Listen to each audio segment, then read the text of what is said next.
Sir मेरा नाम दिनेश खंडेलवाल है और मैं बताना चाहता हूँ कि अजमेर जो है वो, जैसा कि आपको पता है कि जब मोदी जी ने स्मार्ट सिटी की घोषणा करी थी तो उन्होंने जो है अपने संसदीय क्षेत्र वाराणसी और एक अजमेर को सबसे पहले स्मार्ट सिटी का दर्जा दिया था।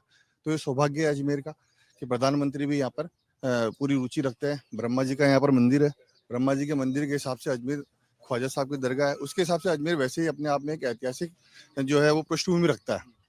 दूसरी बात मैं आपको बात करूं कि अजमेर लोकसभा के मुद्दे की, तो यहाँ का जो सांसद साहब है, यहाँ के जो सांसद साहब हैं, आप देखेंगे संसद के अंदर कुछ चुनिंदा ही सांसद है जिनकी उपस्थिति जो 100% है। उनमें से हमारे यहाँ के जो धरतीपुत्र है, हमारे यहाँ के सांसद भागीरथ जी चौधरी आते हैं, उनकी पूरी की पूरी 100% उपस्थिति है वहाँ पे। उन्होंने बिल्कुल डाउन टू अर्थ, ऐसा सांसद है, डाउन टू अर्थ सांसद साहब है। बिल्कुल आप जहां बुलाओगे वहां पर उपस्थित होंगे। कोई भी काम लेके जाए, ये जरूरी नहीं है कि बीजेपी के आदमी काम लेके जाएगा तो काम होगा।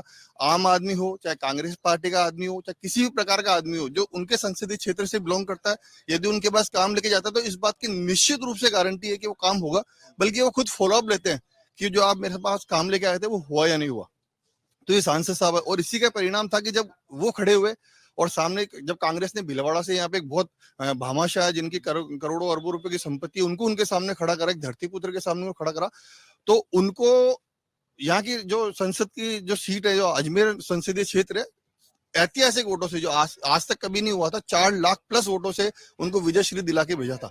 और इसीलिए इसी का ही परिणाम है कि वो धरतीपुत्र है, संसद के अंदर उनकी उपस्थिति पूर्ण रही है। किशनगढ़ में तो भगीरथ जी हार गए थे ना अभी विधानसभा चुनाव। सर क्या होता है, किशनगढ़ के अंदर जीता कौन, अपने को ये भी देखना चाहिए। जो उनके खिलाफ लड़ रहे थे वो पहले बीजेपी के प्रत्याशी थे विकास जी चौधरी, और जो निर्दलीय चुनाव लड़ रहे थे वो भी पहले भाजपा के कार्यकर्ता थे, सुरेश जी टांक।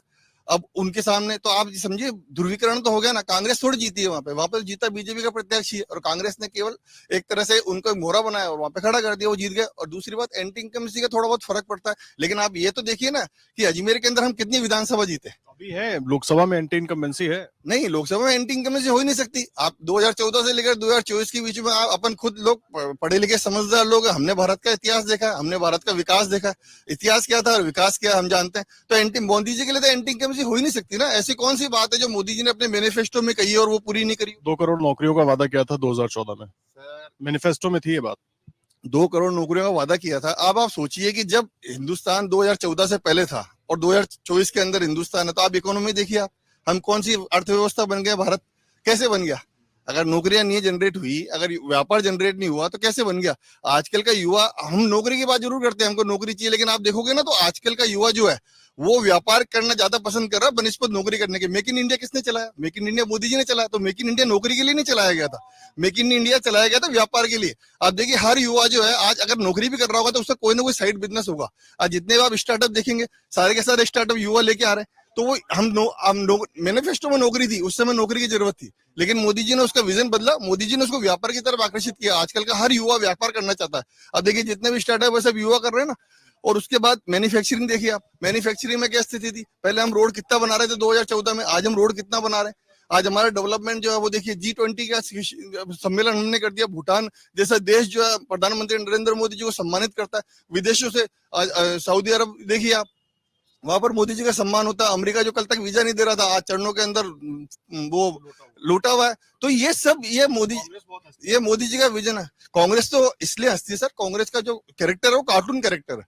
वो यहाँ पे जो पप्पू जो है ना, वो एक्चुअल में कार्टून कैरेक्टर। हम तो उसको, हमारे लिए तो वो एक स्टार प्रचारक है, हमारे लिए 2 स्टार प्रचारक है, या तो कांग्रेस के पप्पू जी या फिर वो ओवैसी जी। ये 2 स्टार प्रचारक है जिनको हम खुद चाहते हैं कि मीडिया उनको ज्यादा से ज्यादा कवरेज करे। हमको चुनाव प्रचार करने में 50% ही मेहनत करनी पड़ती है जिस दिन वो बोलते हैं। उनको यही पता नहीं होता कि आलू से सोना निकलता है या 2000 करोड़ होते हैं, 35,000 करोड़, 35,000 करोड़ क्या होता है उनको यही पता नहीं। ना उनको आंकड़े पता है, ना उनको कुछ पता है। वो सिर्फ एक जैसे कि औरंगजेब बाबर, बाबर के बाद हुमायूं, हुमायूं के बाद ये इस तरह चल रहा था, वो उनकी परंपरा है, वो उसी तरह चल रही है। लेकिन क्या होता है, सत्ता जो होती है वो दिमाग से आती है, पैदाइशी सत्ता नहीं आती है। हम राजा के बेटा राजा बनेगा, यहाँ पे ये सिस्टम नहीं होता। यहाँ पे जो काबिल होगा वो राजा बनेगा, और जो राजा बनेगा वही राज करे। अगर आप ये वीडियो YouTube पर देख रहे हैं तो हमारे चैनल को सब्सक्राइब करें और बेल आइकन को दबाना ना भूलें। अगर आप Facebook पर ये वीडियो देख रहे हैं तो हमारे पेज को लाइक करें।